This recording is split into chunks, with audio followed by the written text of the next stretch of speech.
Hello, my name is Lola, and I'm going to be reacting to the Umbrella Academy Season 1 recap by the man of recaps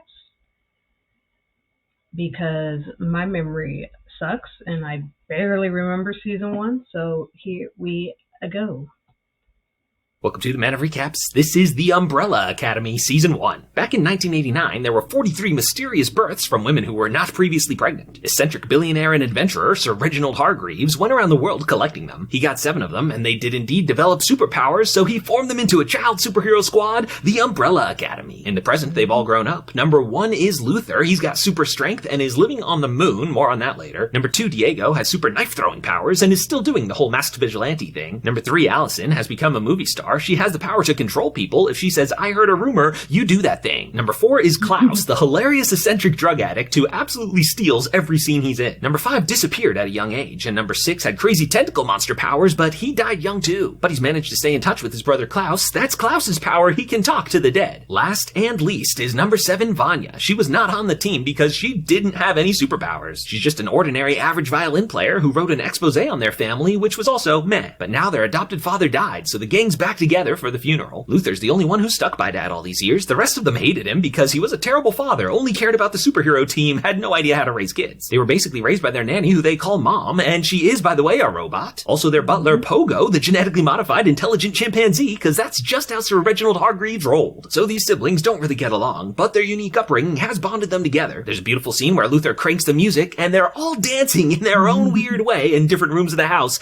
It's really fun. But that night, a mysterious portal opens in the backyard, and out falls a kid. Who is this? It's their long-lost brother, number 5. He's got teleporting powers, and one day as a kid, he tried to teleport through time. It worked, but he couldn't get back. He's been stuck in the future for 40-something years, and so it's hilarious because he's a grumpy middle-aged man back in his 13-year-old body. He goes to the nearby donut shop for a coffee, but he's accosted by a bunch of armed goons. He's not surprised to see them, though, and they have an epic fight. Oh, he's teleporting around like Nightcrawler and X-Men 2. Who were those guys? What's going on? Well, 5 finally comes clean to Vanya that the future he was in was post-apocalyptic. He was finally able to come back to stop the apocalypse, which is in just a week. His only clue is a prosthetic eye that theoretically belongs to the person responsible. He tries to get answers, but the adults aren't taking him seriously, so he recruits his brother Klaus, who is technically an adult. Klaus is just the right kind of crazy, though, to get answers. Unfortunately, there's no answers to get. That eye has not been sold yet. Now it's romance time. Luther and Allison have always had kind of a crush on each other. They're adopted. It's fine. Some years back, she got married, though, but now they're breaking up. Ooh. But she's super sad she's lost custody of her daughter, so not the time to make a move. One night, she used her rumor power to make her daughter go to sleep. Every parent's dream, but in reality, very not cool. Diego has a crush on Detective Patch. They actually used to date, but now he's mostly just a pain in her butt. Vanya has a new boyfriend too, Leonard Peabody. He signed up for her violin lessons and is a really nice average guy just like her. They hit it off. 5 has mentioned that he wasn't alone in the apocalypse. He had a wife, Dolores. Unfortunately, she is a mannequin. Now, meet time-traveling assassins, Hazel and Cha-Cha. They're hilarious though because of how they treat their super crazy cool job as very mundane. They are very good at their job though and track down 5, shooting up this department store wearing hilarious mascot masks. Why? Cause it's cool. Luther, meanwhile, has been investigating Dad's death, and turns out Mom either intentionally or accidentally poisoned him. She has no memory of this and is acting spacier than usual, so they think maybe her programming's corrupted. We'll have to shut her down. Diego, in particular, is very against this. He had a special relationship with Mom. She helped him overcome his stutter as a kid, but talking to her in the present, he's got to admit she's not really all there, and so it's a tearful scene as he shuts her down. Pogo turns her back on, though. These two have some sort of secret. Anyway, Hazel and Cha-Cha find the house and start shooting it up, but they weren't expecting it to be full of former child superheroes. They drop a chandelier on Luther to escape, but he's fine. Those aren't normal giant muscles. They're gorilla giant muscles. Oh, that's new. After all his siblings left to lead their own lives, he was the only one that stuck around and went on missions for Dad. On one of them, he was grievously injured, and the only way to save him was the experimental gorilla formula.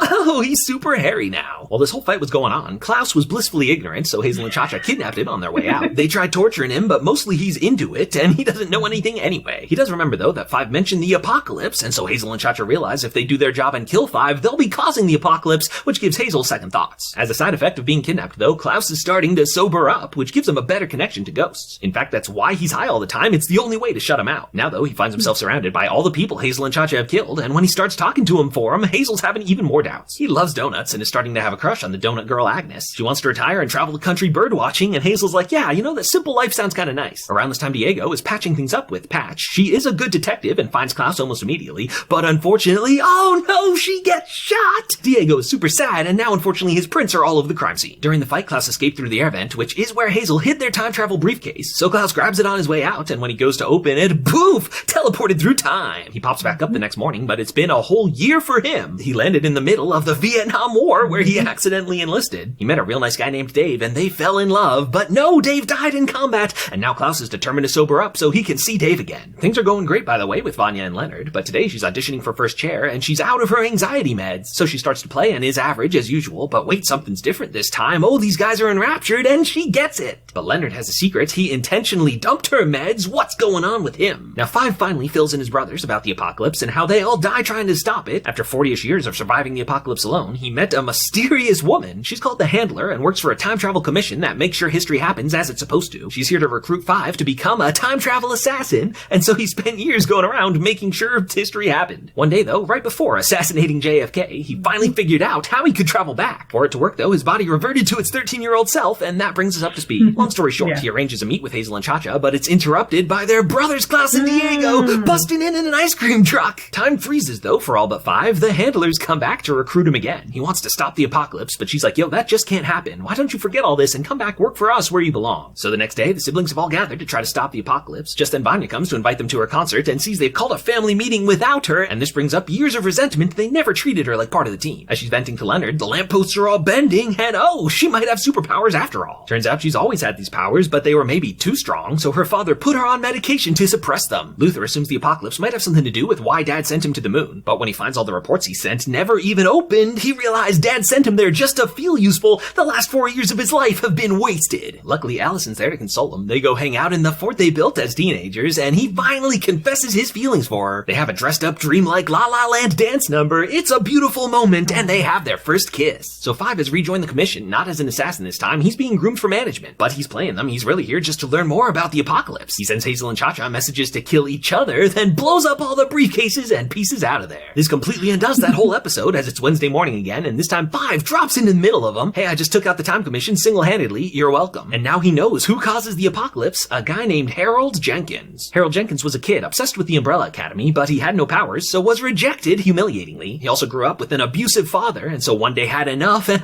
killed him. He spent 12 years in prison plotting his revenge on the Umbrella Academy, and it's not really much of a secret. Harold's the real name of Vanya's boyfriend Leonard. Allison goes to Warner while Diego's temporarily arrested on suspicion of murdering Patch. Luther finds out about his fake moon mission and has his existential crisis again, but this time Allison's not there to console him, so he goes out to a rave and lets his freak flag fly. And instead of a beautiful moment with the love of his life, he has a sloppy one-night stand with a random rave girl. Meanwhile, Klaus has a near-death experience and finally talks to their adopted father, Sir Reginald Hargreaves. He is, as usual, a bit of a dick, but he did know the apocalypse was coming, and he killed himself because that was the only way to get the team back together. Pogo and Mom were both in on it. That was their secret, and before he can explain more, he fades away. Also, he might be an alien, so watch out for that. Now, Hazel and Cha-Cha get the fake assignments from Five and are pitted against each other, but Hazel's not going to kill his partner. He's done with this life. He's going to run away with Agnes. Leonard is trying to encourage Vanya to learn how to use her powers, but she's not really interested. That night, though, they're attacked by some ruffians, and so to save her boyfriend, Vanya, boom, power explosion. In the fight, Leonard lost his eye. That's how that happened. And turns out the fight was staged. Leonard paid those guys to attack him to force Vanya to use her powers. And it worked. Vanya's willing to learn how to control him now. Turns out they're involved with sound, so playing the violin actually amplifies them. Just then, Allison makes it up there. Hey, bad news, your boyfriend's a psycho. But Vanya's not willing to hear that right now. She's more concerned with the fact that she has powers. This clicks a memory into place for Allison. Their father used Allison's powers to make Vanya forget about hers. But they phrased it. I heard a rumor, you think you're ordinary. And so a lifetime of low self-esteem. Not Vanya's fault, but magically imposed on her. Allison tries to apologize, but Vanya's real mad now and is starting to lose control. To calm her down, Allison tries to use her rumor powers, but file in bow throat slash! It was an accident. She lost control, didn't mean to hurt her. Luckily, Allison survives. She just won't be able to speak for a while. Now, this is playing perfectly into Harold Jenkins' evil plan to turn Vanya against her siblings, but soon she finds out he's been manipulating her, and he drops the nice guy act, goes full abuser. I'm the only one that thinks you're special. You're nothing without me. But Vanya's not taking that. She uses her powers.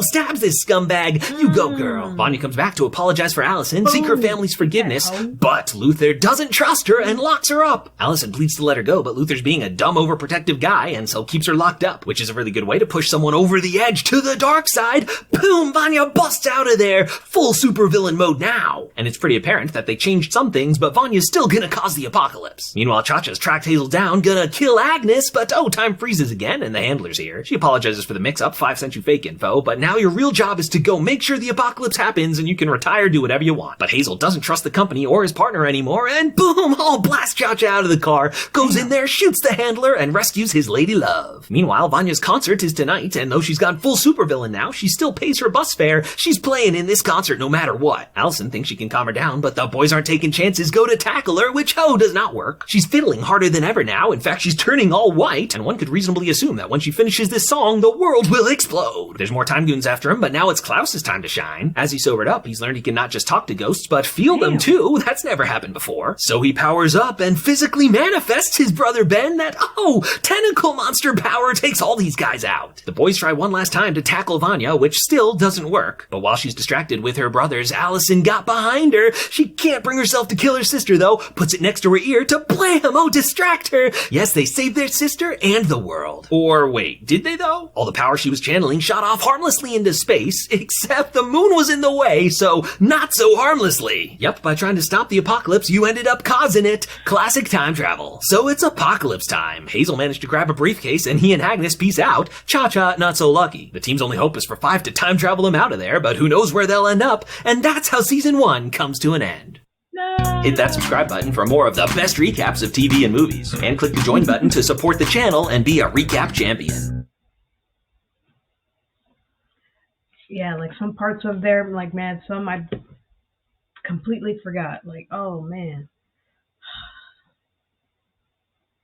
Anyway, that's my reaction to the Umbrella Academy Season 1 recap by the Man of Recaps.